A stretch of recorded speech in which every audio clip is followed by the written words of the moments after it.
My name is Chowdhury. I'm a cardiologist in the United States. I'm just visiting my friend here.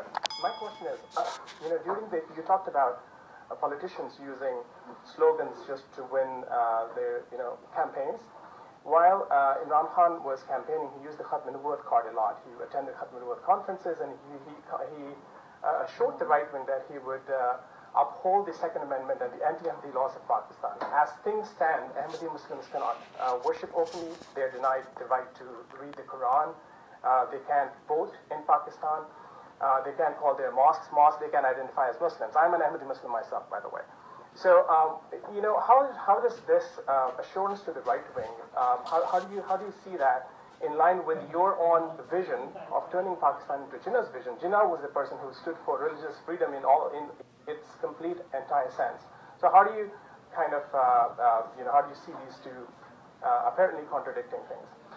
As I said earlier, it's not a very straightforward issue that can be answered in a very straightforward way.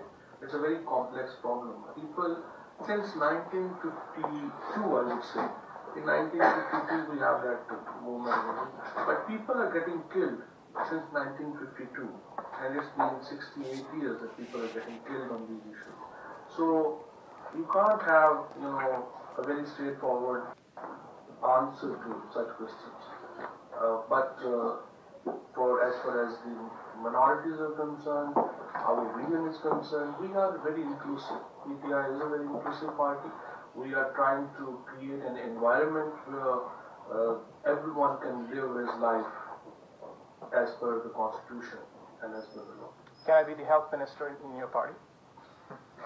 As an Ahmadi Muslim. That's a good question. That's a good question. Yeah, why not? Under the Constitution you can. As an Ahmadi Muslim? Yeah. There's no problem. Sure. I'll apply next year.